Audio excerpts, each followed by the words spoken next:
Maravilha, é muito bom estarmos juntos. Eu estou muito feliz, muito honrado.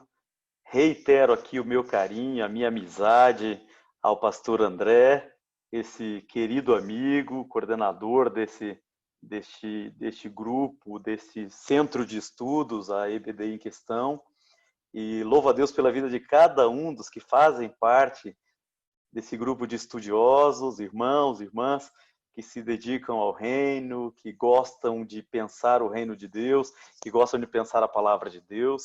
Eu sou muito feliz de poder fazer parte dessa equipe tão seleta e tão importante.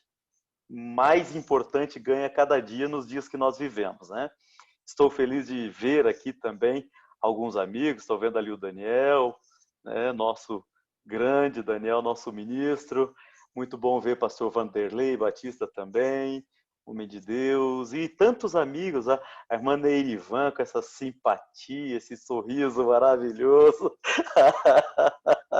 a irmã Mara, a irmã Rosilene, é muito bom revê-los, é muito bom revê-los. Bom, Márcio, ali o pastor Márcio, que bom estarmos juntos, um privilégio grande, viu? Estou muito feliz mesmo.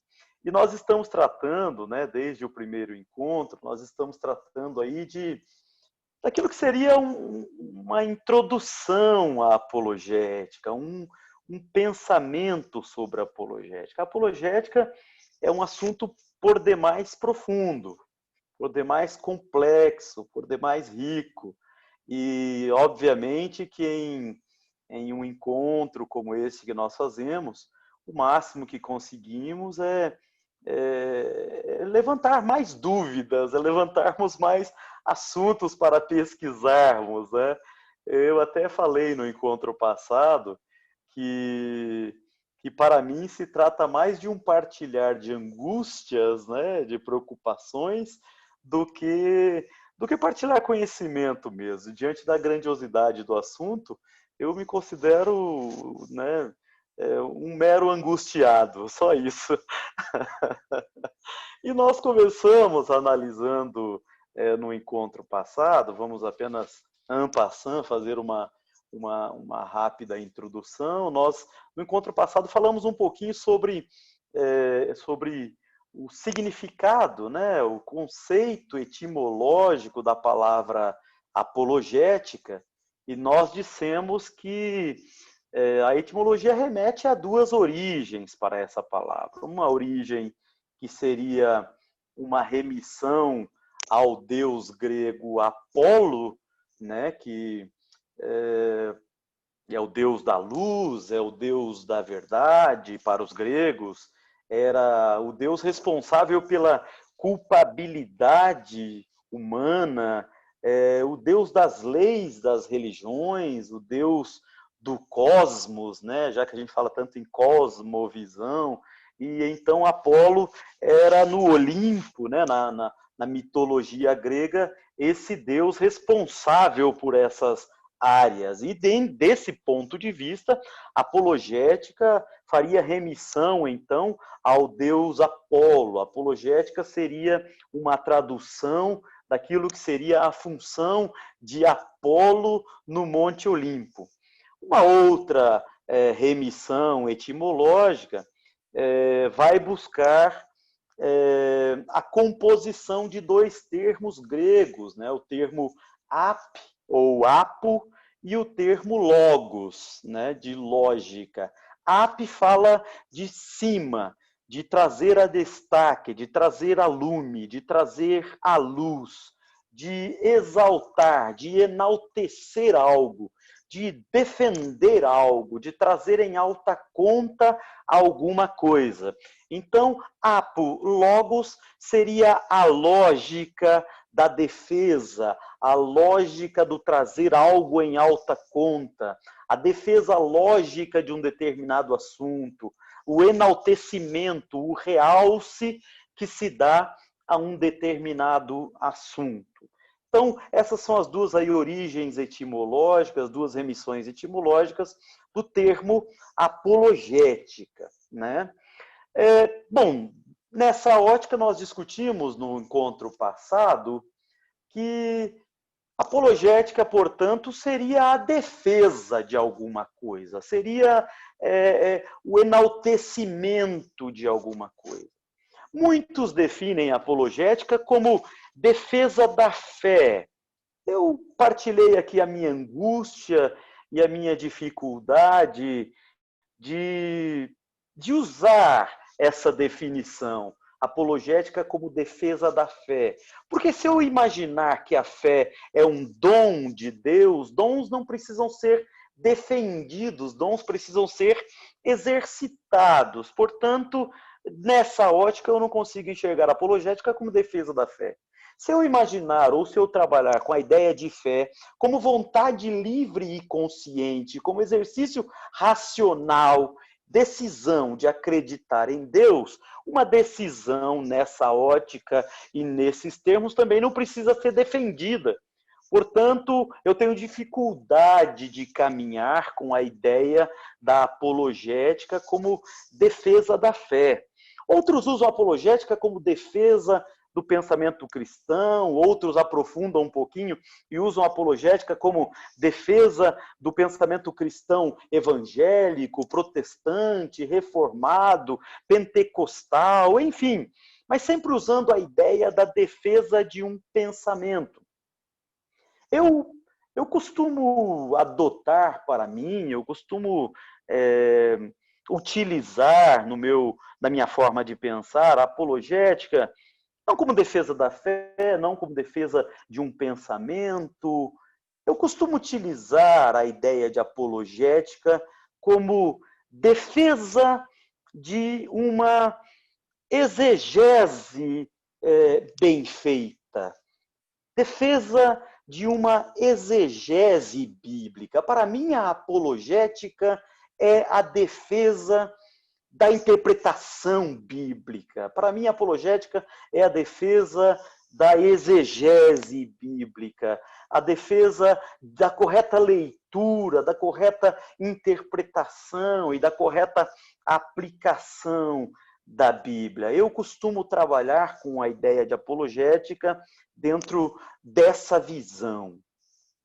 E dentro dessa visão, no encontro passado, nós começamos a analisar o seguinte, que defender uma correta exegese bíblica, defender uma correta interpretação da Bíblia, passa por, pelo menos, minimamente, 3 aspectos.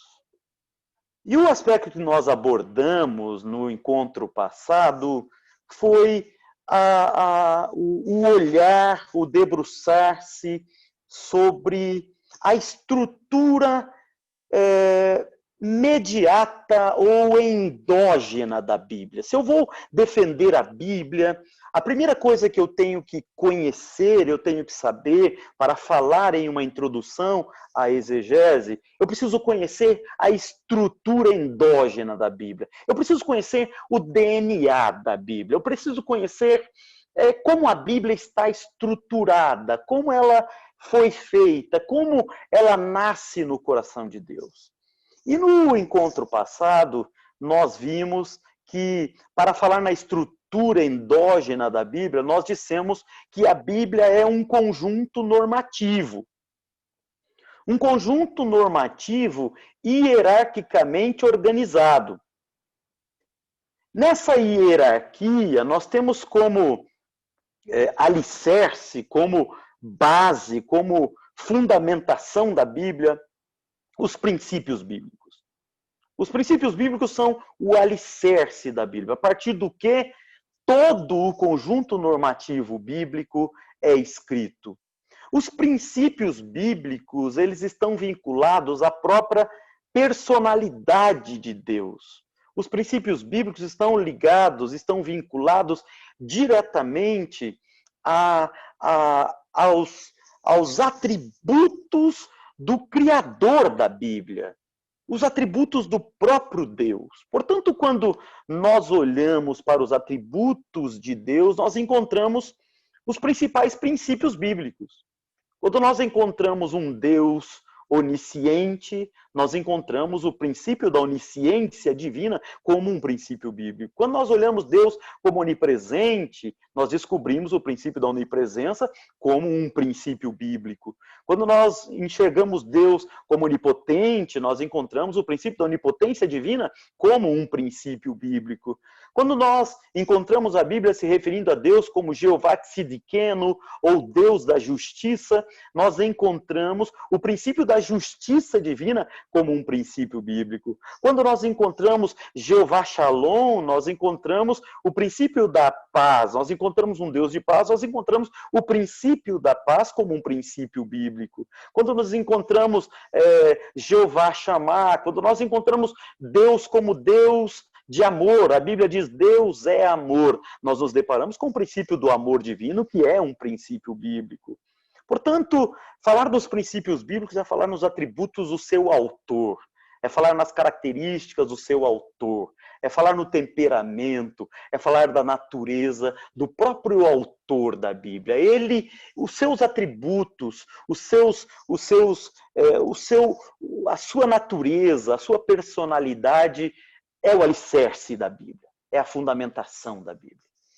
Depois, nós temos, com base nesses alicerces, nós temos as doutrinas, que seriam, eu usei no encontro passado, as colunas dessa construção. As doutrinas, elas são derivadas dos princípios, mas elas não se confundem com os princípios. Por quê?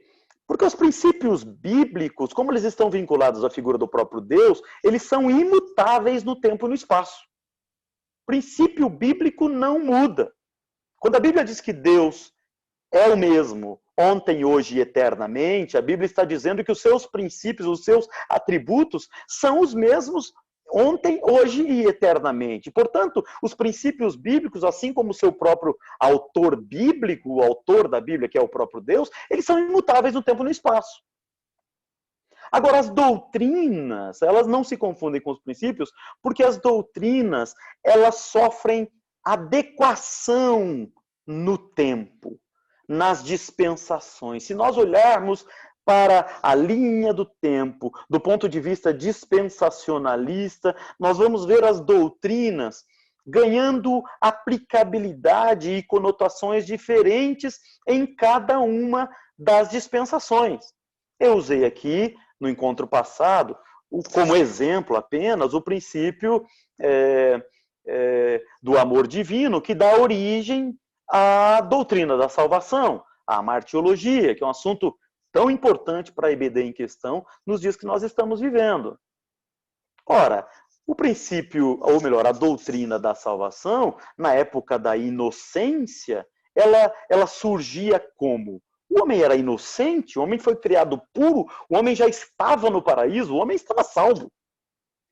Mas aí o homem peca e inicia-se a dispensação da consciência. E na dispensação da consciência, o homem ainda tem algum encontro pessoal com Deus. E Deus mantém a doutrina da salvação ancorada nesse encontro pessoal com Deus. Quando nós estudamos a patrística, nós estudamos os pais da humanidade, nós vamos ver que a doutrina da salvação se aplica a eles por um contato direto com Deus.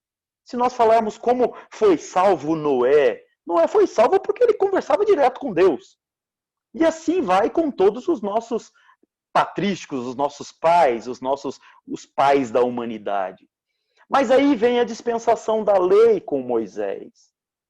E na dispensação da lei, Deus estabelece uma forma de intermediação entre ele e o homem. O afastamento entre o homem e Deus se dá de um modo tal que há necessidade de uma intermediação. O homem, para falar com Deus, até para pedir perdão dos seus pecados, precisa do sacerdote. Deus, quando quer falar com o homem, envia os seus profetas. Há, portanto, uma intermediação.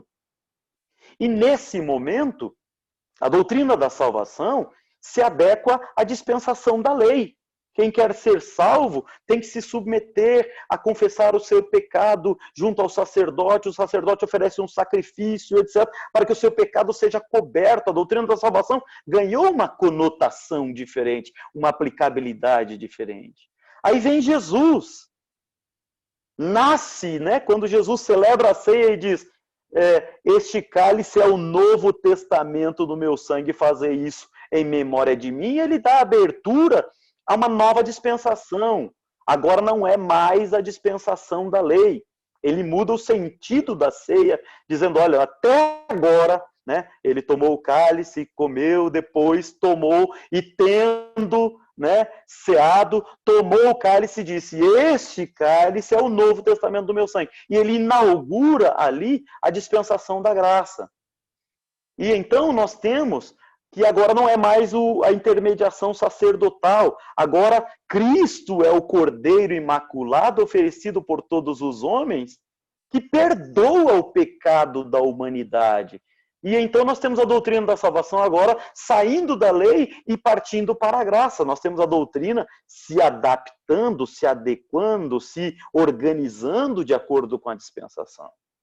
Então, são as doutrinas. As doutrinas, elas são derivadas dos princípios. Elas são formas de aplicação dos princípios. Mas elas não se confundem com os princípios, porque os princípios são imutáveis. Mas as doutrinas, elas sofrem adequação de acordo com a dispensação.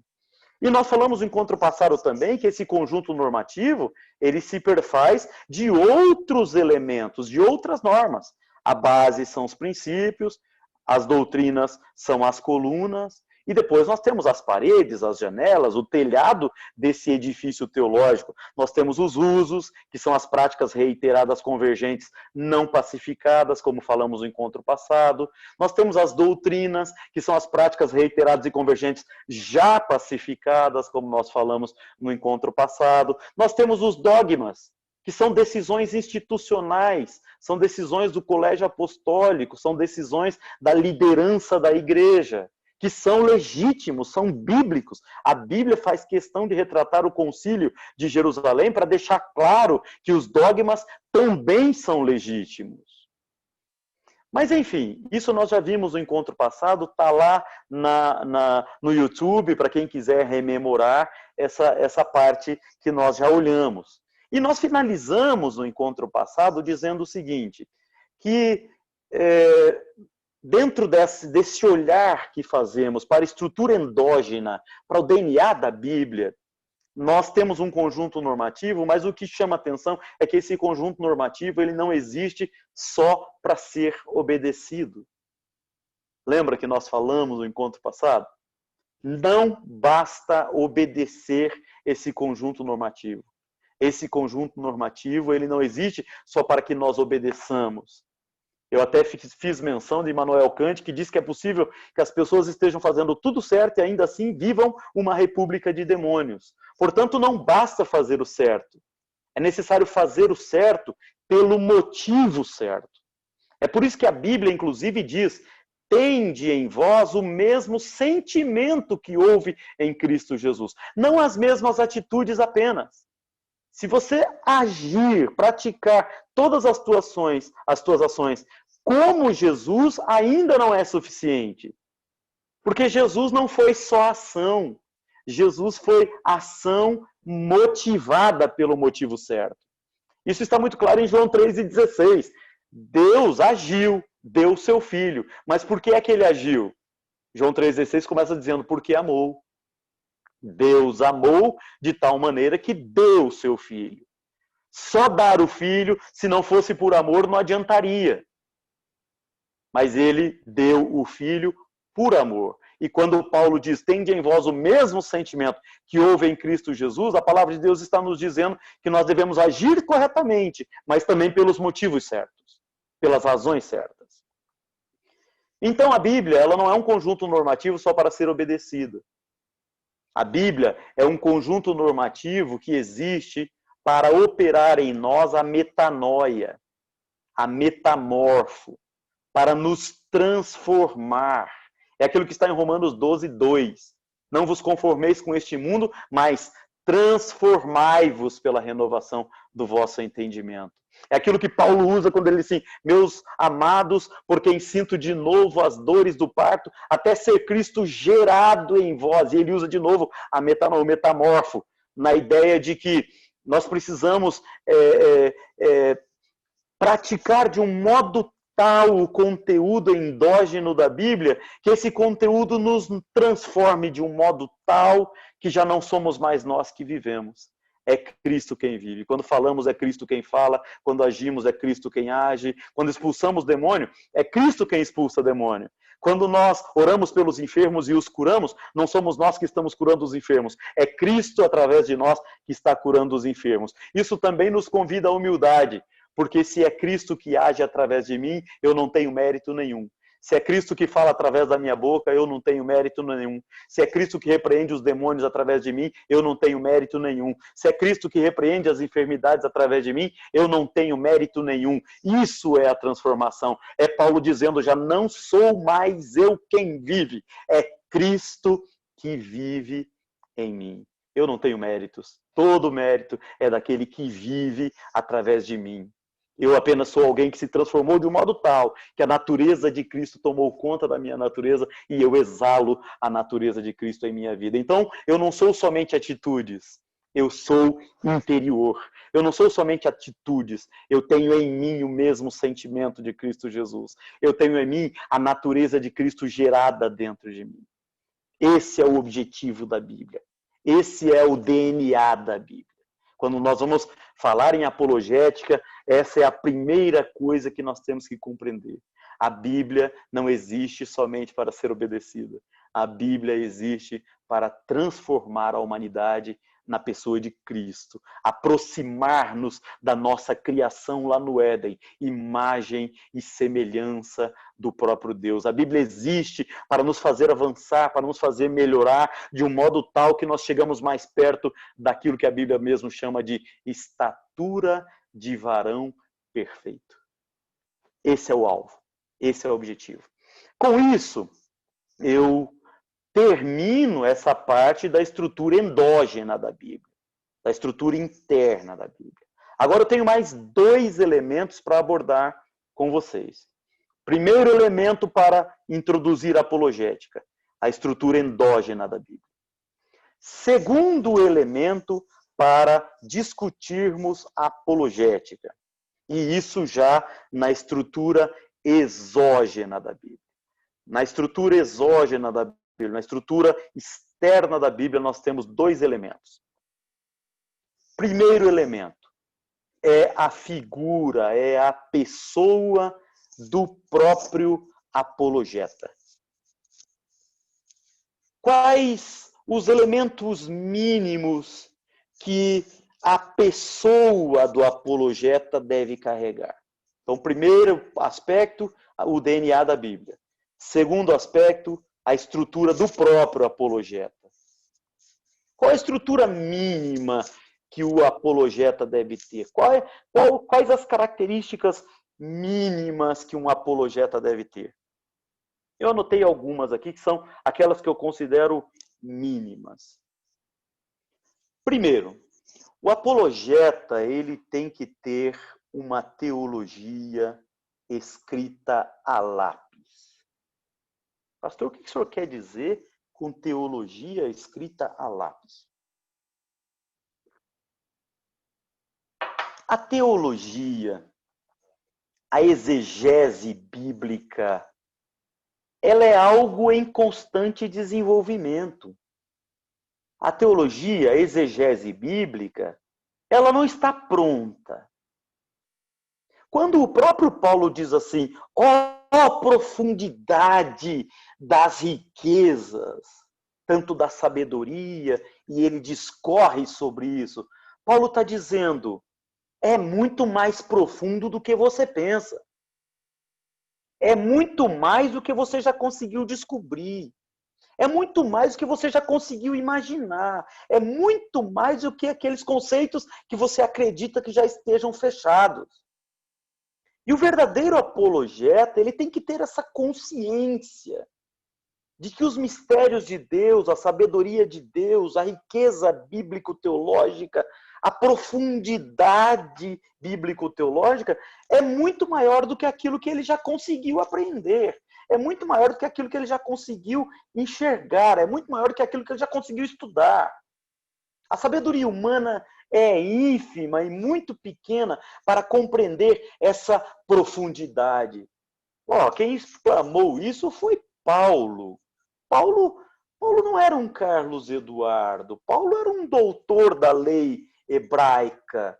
Paulo era um longa-manos da lei romana. Paulo era um filósofo estoico por definição, dos mais profundos. Quando nós lemos as cartas paulinas, nós temos verdadeiras aulas de cultura hebraica, de cultura romana, de cultura grega, e mesmo com toda essa profundidade, mesmo falando os 4 maiores idiomas do mundo da época, Paulo olha e fala, profundidade. Quem poderá compreender?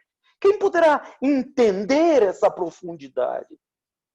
O apologeta que não se reveste dessa humildade para saber que a sua teologia está escrita a lápis. A teologia que nós conhecemos, tal qual nós conhecemos, ela ainda é muito pequena diante da profundidade das riquezas de Deus. O apologeta ele tem que estar humilde o suficiente para um aprendizado constante. O apologeta tem que estar humilde o suficiente para uma revisão constante dos seus conhecimentos. O apologeta ele tem que estar humilde o suficiente para ser um estudioso constante. Ainda na figura do apologeta, ainda abordando esse aspecto do apologeta, que está no extremo exógeno da Bíblia, exige-se do apologeta a prática da inteligência e a prática da sabedoria. Qual a diferença entre inteligência e sabedoria? A inteligência está ligada aos limites da capacidade intelectiva do homem. E quando nós nos deparamos com aquele estudo de Harvard, que foi conduzido por Howard Gardner, nós ainda descobrimos o seguinte, que não existe só uma inteligência. Gardner, nesse estudo da Universidade de Harvard, ele aborda pelo menos 9 inteligências. Ele aborda a inteligência naturalista, a inteligência musical, a inteligência lógico-matemática, a inteligência existencial, a inteligência interpessoal, a inteligência corpóreo-sinestésica, a inteligência linguística, a inteligência intrapessoal, a inteligência espacial. E do apologeta se exige o exercício da inteligência, o desenvolvimento da inteligência. E como é que se exercita a inteligência? Como é que se desenvolve a inteligência? É estudo. É sentar com a palavra, sentar com bons livros, não ter preguiça e aprofundar mesmo, e mergulhar mesmo, e gastar tempo e vida e suor e lágrimas mesmo com o texto bíblico. Isso é indispensável para nós começarmos a falar em introdução à apologética. Agora, não basta só a inteligência. É necessário sabedoria. A inteligência, ela pode ser desenvolvida pela própria capacidade intelectiva, o exercício da capacidade intelectiva do homem. Agora, a sabedoria, a Bíblia diz que é um dom de Deus, a ponto da Bíblia dizer que aquele que tem falta de sabedoria, peça a Deus que a todos dá com abundância, a todos dá abundantemente, não é verdade? A sabedoria, ela exige debruçar-se diante de Deus. A inteligência nos convida a um debruçar-nos com o texto bíblico, a um crescer no conhecimento, mas a sabedoria nos convida a nos debruçarmos diante de Deus e nos convida ao crescimento na graça. Nos convida a uma vida de intimidade com o próprio autor do texto sagrado. Nos convida a uma vida de consulta direta através dos sentimentos, através das emoções, através das palavras, através do choro, da lágrima e do jejum, diretamente ao autor. E quando o autor nos dá sabedoria, nós começamos a aplicar a sabedoria como a capacidade de articular as nossas diversas inteligências. A inteligência nós exercitamos nos livros. A inteligência nós adquirimos no suor, nas lágrimas e no esforço. E a sabedoria nos ensina a articular tudo isso. Quanto mais sábio o homem se torna por um dom divino, mais capacidade ele tem de articular as diversas inteligências. De repente ele começa a articular a sua inteligência lógico-matemática com a sua inteligência emocional, por exemplo. E ele então não presta atenção mais só no que o autor bíblico escreveu. Ele consegue se aprofundar naquilo que o autor bíblico sentia quando escreveu. E então ele articula a inteligência lógica com a inteligência emocional e ele é capaz de ler aquilo que está escrito, mas ler sentindo o mesmo sentimento daquele que escreveu. Ora, amados, não há falar sem apologética se nós não formos capazes de articular as várias inteligências. Ler, simplesmente ler Isaías e ler Jeremias, sem articular, por exemplo, a inteligência emocional, vai nos dar a ideia de que ambos escreveram um texto e vamos ler esses textos com frieza. Mas quando nós conseguimos, através da sabedoria, articular, juntamente com a inteligência lógico-matemática, com a inteligência da leitura, também articular a inteligência emocional, a inteligência intrapessoal, a inteligência corpórea, nós vamos olhar e vamos enxergar que Isaías era um nobre, escrevia dentro do palácio, e, portanto, nós vamos ler Isaías como quem lê um nobre que vive dentro do palácio, mas vamos ler Jeremias como um profeta que 40 anos profetizou e escreveu dentro do calabouço, sofrendo as agruras e derramando lágrimas. Então nós vamos entender o sorriso de Isaías, mas nós vamos entender cada uma das lágrimas e das lamentações de Jeremias. E se nós não formos capazes de entender o sentimento que nutriu cada um dos escritores bíblicos, e isso os levou a escrever, nós jamais vamos conseguir entender o verdadeiro sentido da Bíblia. Ser apologeta é muito mais do que sair bradando aos quatro ventos, eu conheço teologia. Não. Ser apologeta exige humildade, teologia escrito a lápis.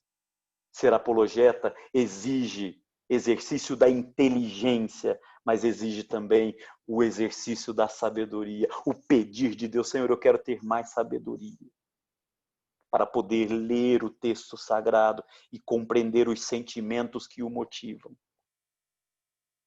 Compreender a profundidade das riquezas do saber de Deus. Terceira coisa para finalizar, nesse aspecto do apologeta, da pessoa do apologeta. Ser um apologeta exige unção do Espírito Santo. Eu tenho todo respeito à teologia reformada. Temos alguém aqui que é reformado? Temos alguém aqui que é reformado? Temos alguém? Todos pentecostais? Olha só. Eu tenho muito respeito pela teologia reformada. Mas, amados, deixa eu partilhar com os irmãos o seguinte. Quando você vai construir um templo, por exemplo, ou quando você vai construir a tua casa, e depois que você está morando na sua casa, você comemora o aniversário da sua casa, ou o aniversário da construção do seu templo, a partir do dia da inauguração, ou a partir do dia do lançamento da pedra fundamental. Quando nós comemoramos o aniversário dos nossos templos, nós comemoramos a data do lançamento da pedra fundamental ou nós comemoramos a data da inauguração? Você já parou para pensar nisso? Eu tenho muito respeito pela teologia reformada, mas e até eu fiz seminário presbiteriano. Minha formação, primeira formação teológica, foi num seminário presbiteriano. Tenho profundo respeito. Ícones da teologia reformada do Brasil foram meus professores no seminário. Mas, Para mim, a reforma, aquilo que nós chamamos de reforma, ali do século XV, do século XVI, para mim foi o lançamento da pedra fundamental da reforma. Ali foi só o início da reforma para mim.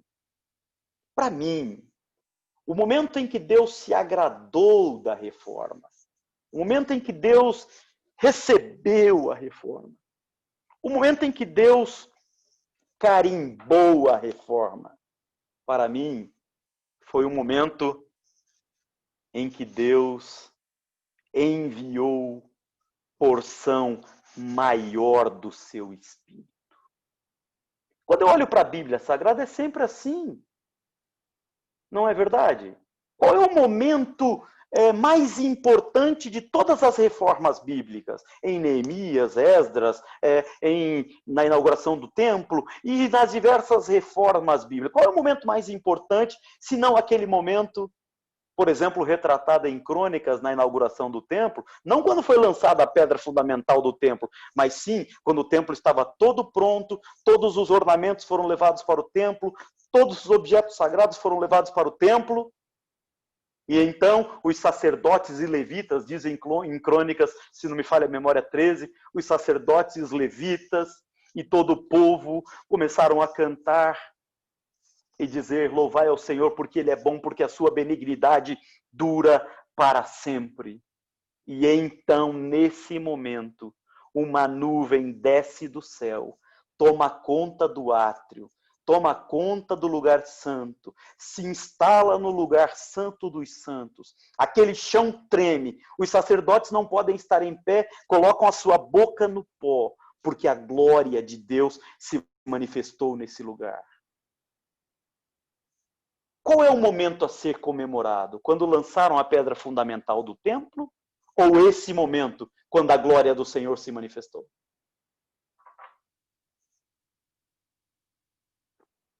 Para mim, é o momento em que a glória do Senhor se manifestou.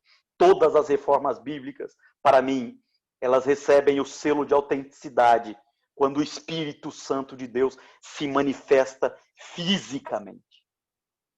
Portanto, para mim, a reforma tão propalada e tão comemorada começa assim, e glória a Deus, com Martinho Lutero, com Calvino, com todos esses grandes homens de Deus.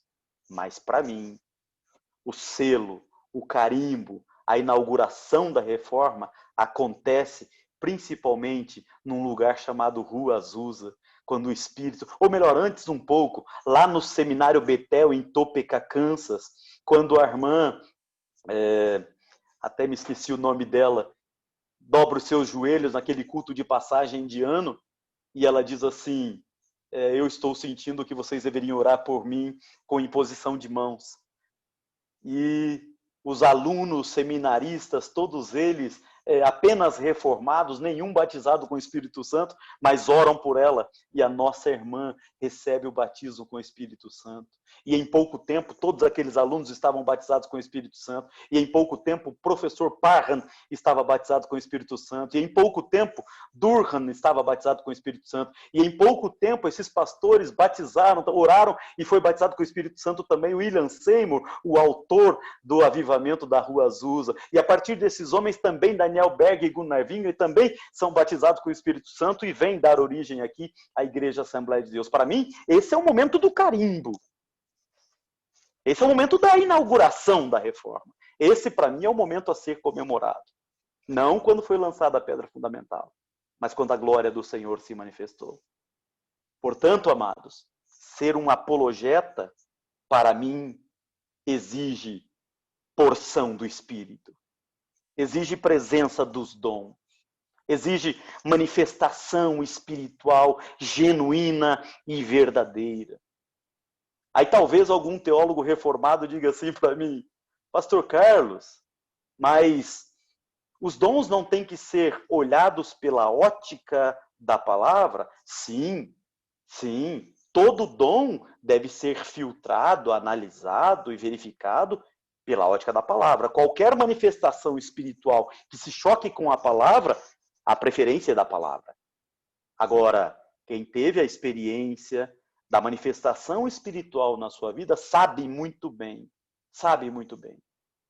que a partir de uma experiência comprovada e bíblica, a partir de uma experiência comprovada e verdadeiramente teológica e espiritual na nossa vida, muda a nossa forma de olhar para a Bíblia. Muda a nossa forma de interpretar o texto bíblico. Abre os nossos olhos para mistérios espirituais que estão escondidos há muito teólogo lógico-matemático. Sim ou não é verdade? Portanto, ser um apologeta para mim exige sim vida espiritual. Exige sim manifestação dos dons espirituais. Exige sim joelho no chão, comunhão com Deus e manifestação do Espírito Santo de Deus. Bom, vamos para o próximo tópico. Eu falei que o primeiro tópico era a estrutura endógena da Bíblia, o DNA da Bíblia. Eu falei que o segundo tópico, já na estrutura exógena da Bíblia, era o próprio apologeta. E agora vamos olhar para a própria Escritura, a estrutura visível da Bíblia, a estrutura palpável da Bíblia. O que é necessário para ser um apologeta? O mínimo que se exige de um apologeta é o conhecimento da teologia sistemática. O que está sistematizado e como está sistematizado na Bíblia? Alguns aspectos mínimos que o apologeta tem que dominar. O aspecto da revelação bíblica. Como o texto bíblico foi revelado. Não é possível se falar em apologética e defesa da exegese correta da Bíblia se nós não olharmos para como o texto bíblico foi revelado. Ele foi psicografado? Ele surgiu por ditado verbal? Ele surge através de revelações, através de profecias? Ele surge através da maiêutica, o parto de ideias? Ou ele surge através da peripatese? Ou ele surge através da tradição oral ou através da tradição coloquial? É necessário conhecer da revelação do texto bíblico para se falar, para se começar a falar numa introdução à apologética. Um segundo aspecto na teologia sistemática, primeiro aspecto é a revelação. O segundo aspecto da teologia sistemática é como isso foi sistematizado. Foi sistematizado por escrita direta? Foi sistematizado por escrita indireta? Foi sistematizado por escrita coletiva, por escrita individual? O texto bíblico foi escrito na primeira pessoa ou na terceira pessoa? Quais são os limites dos amanuenses, por exemplo? Nós sabemos que diversos dos escritores bíblicos se serviram de amanuenses. Alguns amanuenses foram autores de outros textos bíblicos. Nós temos, por exemplo, Lucas, que é um amanuense de Paulo, mas ele também é autor dos textos do Evangelho de Lucas e aquilo que seria o segundo evangelho, ou o que nós chamamos de Atos dos Apóstolos. Lucas é amanuense em Paulo, mas Lucas é autor nos seus próprios textos. Conhecer dessas coisas é o mínimo para se falar em apologética. Qual é o tempo do fato descrito na Bíblia? Qual é o tempo que o fato foi escrito na Bíblia? Quais os signos usados para nós falarmos em apologética? Por exemplo, quando nós vamos fazer a defesa das profecias bíblicas, e nós nos debruçamos sobre Apocalipse, por exemplo. Como é que lemos Apocalipse? Se nós não conhecermos os signos bíblicos, nós não temos condições de fazer uma defesa da exegese de Apocalipse. Nós não temos condições sequer de sabermos quando há uma heresia, uma apostasia, ou quando há uma doutrina bíblica em Apocalipse. Quando João fala da besta, do que ele está falando? Então, conhecer os signos bíblicos, se debruçar sobre os signos bíblicos e os seus significados e os seus significantes, é o mínimo necessário para o apologeta. Quais os significados dos signos na cultura da época?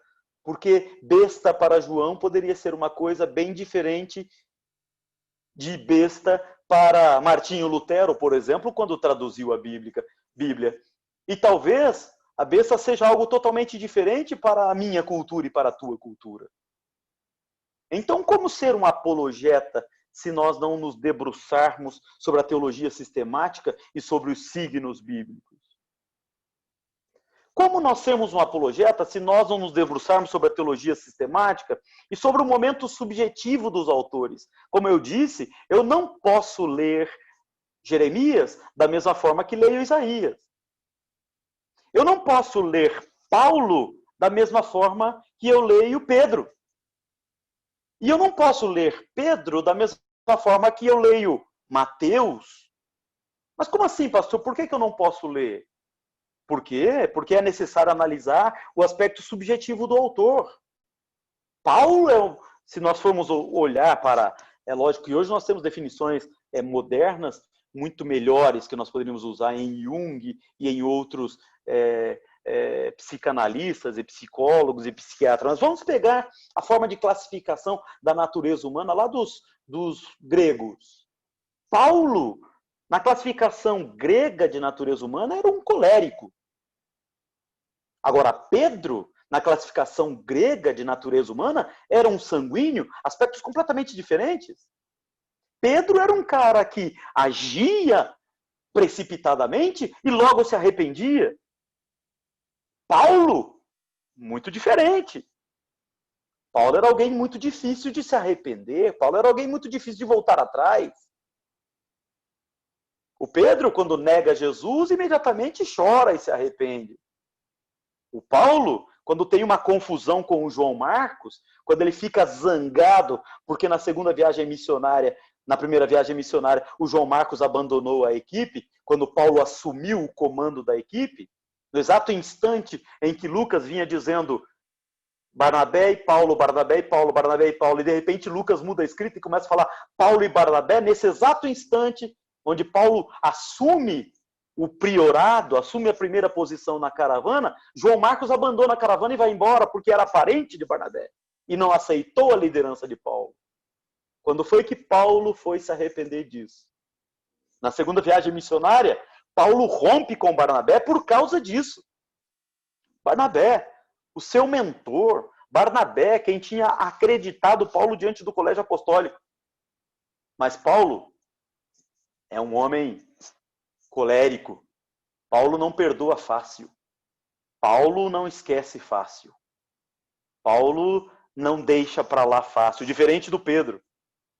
Agora, ler Pedro sem ver que ele é um sanguíneo, ler Paulo sem ver que ele é um colérico, ler João sem enxergar que João é um melancólico por natureza. Não tem como nós olharmos para a epístola de João se nós não vermos um homem chorando e dizendo meus filhinhos, meus amados, meus filhinhos, meus amados. A cada 2 ou 3 versículos em João, João está usando uma palavra de carinho, uma palavra melancólica. João é o meloso. João é o que deitava no peito de Jesus. Agora, eu não posso ler João como eu leio Paulo, que é um colérico. Eu não posso ler João como eu leio Pedro, que era um sanguíneo. E Mateus? Mateus era um fleumático. Lucas era um fleumático.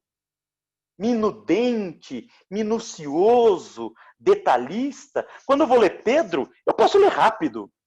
Mas quando eu vou ler Lucas, não caia na bobagem de ler rápido. Lucas não se lê rápido, porque Lucas é fleumático. Lucas é minudente, é minucioso. Cada vírgula em Lucas é de suma importância. Lucas chega a ser cansativo. Um dos textos que eu mais gosto de Lucas em Atos dos Apóstolos. Veja que absurdo. Eu, por exemplo, que me identifico com Pedro, que sou um sanguíneo, quando eu vou ler Lucas em Atos dos Apóstolos, quase me dá um desespero, me dá taquicardia. Porque o Lucas começa ali, e estavam todos assentados no mesmo lugar. Meu Deus, vai ser detalhista assim não sei aonde. Só que daí ele vem, e veio do céu um som. Eu já estou tendo infarto. Mas ele não, ele é detalhista. Veio do céu um som como de um vento. Para mim já extrapolou minhas paciências, mas para ele está só na metade. Veio do céu um som como de um vento veemente. Eu já estou internado na UTI e ele ainda está, não terminou. Veio do céu um som veemente, um som como de um vento veemente e impetuoso. Ufa! Meu Deus! Meu coração falta pouco saltar pela boca. Eu sou sanguíneo. Mas Lucas é isso. Para o Lucas, uma vírgula tem um valor monstruoso. E eu não posso ser um apologeta sem ter essa compreensão. Leio Pedro rápido, mas não caio na bobagem de ler Lucas rápido. Não caio na bobagem de ler Mateus rápido. Mateus é o cara da genealogia, que me interessa saber que fulano gerou ciclano, que gerou beltrano, que gerou não sei quem. Eu sou sanguíneo. Mas Mateus, para Mateus, isso é muito importante. E graças a Deus que tinha Mateus. Porque se não tivesse Mateus, eu não sabia que Jesus tinha nascido da linhagem de Raabe, lá em Jerusalém, lá em Jericó. Estão entendendo, amados? Ser apologeta envolve muito mais do que tão somente olhar para a Bíblia. Envolve, de fato, um parar com a Bíblia, um sentar com a Bíblia, um respirar, um alimentar-se com a Bíblia. No olhar ainda para a teologia sistemática, a questão idiomática. A questão idiomática é de suma importância. De suma importância. Veja bem, você pega a palavra amor. A palavra amor para nós aqui, ela é aplicável a tudo quanto é coisa, não é verdade? Hoje em dia, amor é aplicável para tudo. Até no Facebook tem o amei, até no Instagram tem o amei. E as pessoas usam amar para amar a esposa, amar os filhos, mas também para amar o carro e para amar comer macarrão. Amo comer polenta. E o amor vale para tudo. Só que quando a gente dá uma olhadinha para a Bíblia, não é assim. Nos originais, quando a gente olha no português, a palavra amor está aplicável ali do jeito que a gente está acostumado. Mas quando você dá uma olhadinha nos originais bíblicos, na questão idiomática, etimológica, você vai ver que os gregos usavam palavras completamente diferentes para se referir ao amor de marido e mulher, ao amor de pai e filhos, de mãe e filhos, o amor erótico, o amor filial, o amor doador, o amor preocupado. E eles usavam palavras completamente diferentes. E na Bíblia está tudo registrado, traduzido por amor, porque se traduz amor. Mas se a gente não se debruçar sobre a teologia sistemática, se a gente não buscar os conceitos etimológicos, se a gente não tiver coragem de ir buscar no léxico, a gente vai ter dificuldade para ser um apologeta. Então eu vejo muitos apologetas de Facebook, apologetas de Instagram, mas que não tem a menor ideia do que está falando. Porque sequer conhece, sequer para pensar na questão léxico-gramatical, na questão idiomática, na questão dos signos, na questão da própria tradução. Veja a palavra gentio na Bíblia. Eu já falei aqui no encontro passado, lembra o que eu falei? A palavra gentio na Bíblia, para gregos, é quem não é grego. Para romanos, a palavra gentil se aplica a quem não é romano. Para hebreus, é quem não é hebreu. Para cristãos, é quem não é cristão. Agora, você dá uma olhadinha para a Bíblia, quem é que está falando? É um grego? É um hebreu? É um romano? É um cristão? Quem que está escrevendo? Essa palavra gentil na Bíblia é aplicável de que modo? E quando a gente olha para um autor complexo como Paulo, por exemplo, que é grego, é hebreu, é romano e é cristão. E ele usa a palavra gentil nos 4 sentidos na Bíblia. Tem hora que ele usa a palavra gentil se referindo a quem não é cristão. Tem hora que ele usa a palavra gentil se referindo a quem não é grego. Tem hora que ele usa a palavra gentil se referindo a quem não é romano. Tem hora que ele usa a palavra gentil se referindo a quem não é hebreu. E para ser apologeta, há que se debruçar sobre esses aspectos. Há que se debruçar sobre teologia sistemática. Tem que gastar com teologia sistemática. E aí, então, para ser um apologeta, nós também temos que nos debruçar sobre essa questão principiológica que eu abordei no início e a sua aplicabilidade no tempo e no espaço. Por exemplo, a questão da origem do mal. Para nós fazermos uma correta exegese bíblica, se a gente não parar para se debruçar sobre esses grandes aspectos teológico-filosóficos, nós vamos ter dificuldade com a apologética. Então, fazer parte da comissão de apologética da CGADB ou de qualquer outro lugar dentro da nossa própria igreja, ou mesmo fazer apologética no Facebook e no Instagram, exige um pouquinho mais de trabalho, exige um pouquinho mais de esforço.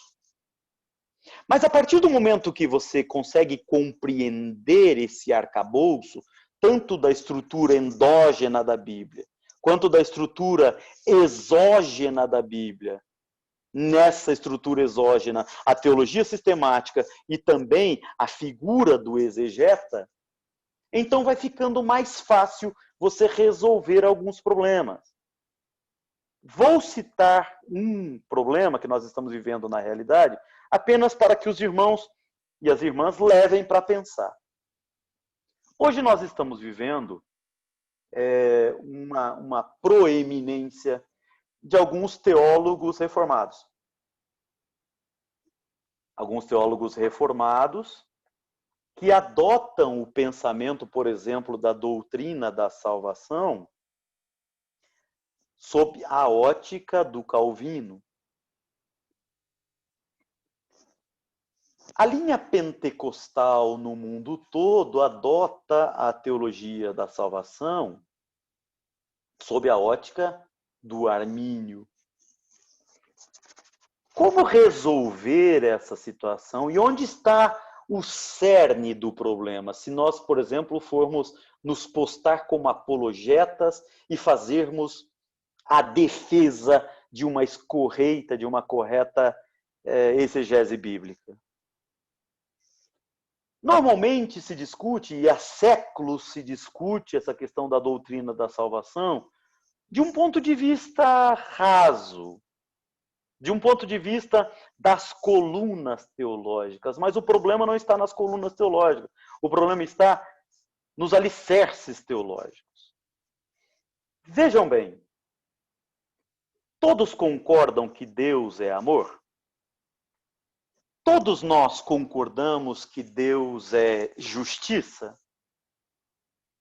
Todos nós concordamos que Deus é soberano? Acredito que todos nós concordamos com isso. Então vamos aplicar isso. Numa ótica onde Deus determina quem vai para o céu e quem vai para o inferno. O princípio da soberania divina reluz? Sim, sim, sim. Quando Deus determina quem vai para o céu e Deus determina quem vai para o inferno, sim, o princípio da soberania divina está brilhando como ouro. Mas a Bíblia é feita só do princípio da soberania?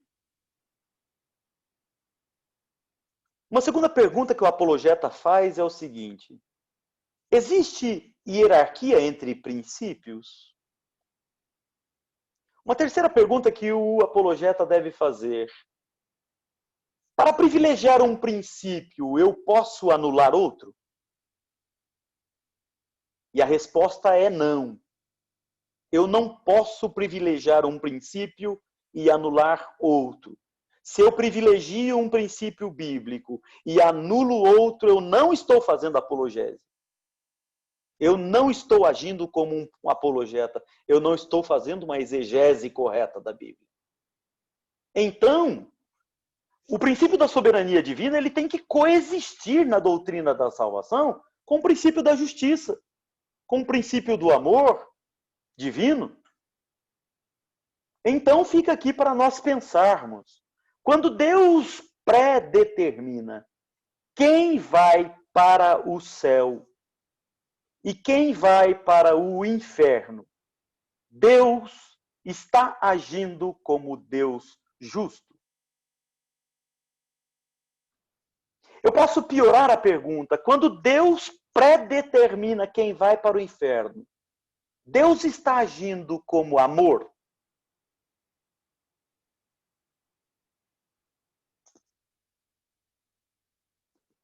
Eu não posso privilegiar um princípio e anular outro. Eu não posso privilegiar o princípio da soberania divina e assassinar o princípio do amor divino, assassinar o princípio da justiça divina. Se uma doutrina apregoada assassina princípios bíblicos, essa doutrina precisa urgentemente ser revista. E os teólogos que a propagam precisam urgentemente pedir sabedoria e humildade de Deus para passar a borracha nessa doutrina e reescrever. Uma doutrina só será uma doutrina verdadeiramente válida. E uma exegese só será uma exegese verdadeiramente bem feita, se todos os princípios conseguirem coexistir nessa doutrina. Então, temos que ter esse olhar, temos que ter esta perspectiva, temos que ter essa capacidade de aplicar para nós falarmos numa introdução à apologética. Caminhando para o final de tudo isso que os irmãos têm aí, vão assistir, vão reassistir, vão rediscutir, e eu tenho certeza que há muita coisa para pensar. Eu só estou partilhando angústias aqui com os irmãos, numa pré-introdução ao que vem ser apologética. Para que serve a apologética? Nós sabemos que a apologética é, portanto, a defesa de uma escorreita, de uma correta, de uma bem feita exegese bíblica. Mas para que ela serve? Isso é importante na vida de um apologeta também, para convidá-lo a uma reflexão e a uma humildade. A apologética existe para polemizar? A apologética existe para que nós mostremos conhecimento? A apologética existe para que hajamos politicamente? Será que a apologética existe para vender livros? Para conquistarmos espaço? Para conquistarmos proeminência? Para defender instituições? Para defender determinadas lideranças? Ou para defender determinadas tradições? Ou até nos dias que nós vivemos para conseguir likes, curtidas, visualizações? Não, não. A apologética ela não pode se esquecer dos princípios divinos. A apologética não pode se esquecer da razão de ser da Bíblia que eu falei lá no início. A Bíblia existe para transformar as pessoas. E a apologética tem que ser a principal auxiliar para conduzir as pessoas a uma vida de transformação em Cristo. Não há sentido apregoarmos, vivermos e dizermos de apologética se nós perdermos de vista a razão fundamental da existência da Bíblia que dissemos lá no primeiro encontro, que é transformar as pessoas. Conduzir as pessoas a uma renovação tal da sua mente, conforme Romanos 12:2, que a transforme num representante legítimo e verdadeiro de Cristo na Terra. Se nós pensássemos mais nisso, talvez nós tivéssemos menos polêmicas apologéticas, menos políticas apologéticas, menos discussões acaloradas apologéticas, menos acusações à apologética, defesas da exegese bíblica contra heresias, que são as distorções da exegese. Defesa da exegese bíblica contra as apostasias, que são as negações da verdade bíblica. Mas tudo isso feito sobre o princípio do amor divino, sobre o princípio da justiça divina, sobre o princípio da soberania divina e sempre no objetivo máximo de conduzir as pessoas à transformação da sua natureza na natureza de Cristo. Eis aqui, meus amados, o fechamento tal daquilo que eu poderia dizer ser um comunicar de angústias e uma rápida introdução ao que vem a ser essa matéria tão importante que é a apologética. Eu finalizo com um imperativo categórico. O que é o imperativo categórico, pastor? Immanuel Kant, quando ele cria o imperativo categórico, o que o motivou foi o seguinte: é possível uma fórmula para que todas as atitudes humanas, se enquadrando nesta fórmula, possam ser consideradas uma atitude ética, uma atitude moral? E Immanuel conseguiu chegar a esse imperativo categórico moral. Ele disse o seguinte: age de um modo tal que as máximas das tuas ações possam ser elevadas à condição de lei universal. Ou seja, o que ele está dizendo? Será uma atitude moral toda aquela atitude cuja razão de ser possa ser elevada a uma condição de lei válida para todos os homens em toda a face da terra. Toda atitude que se enquadra nesse imperativo é uma atitude ética, é uma atitude moral. Parafraseando Kant, eu deixaria um imperativo categórico espiritual. Se nós queremos saber se as nossas atitudes estão corretas, se nós queremos saber se as nossas ações estão no caminho certo, usando Paulo que diz, tende em vós o mesmo sentimento que houve em Cristo Jesus, eu deixaria o seguinte imperativo categórico: vamos agir de um modo tal que a razão de ser das nossas ações sejam as mesmas razões de ser das ações de Deus. Se tudo aquilo que fizermos for motivado pelo mesmo sentimento que motiva Cristo Jesus, nós estamos no começo, estamos no caminho de sermos bons apologetas, bons teólogos e bons servos de Deus. Eu espero ter contribuído com os irmãos, com as irmãs, eu espero ter partilhado angústias, eu espero ter provocado os irmãos e as irmãs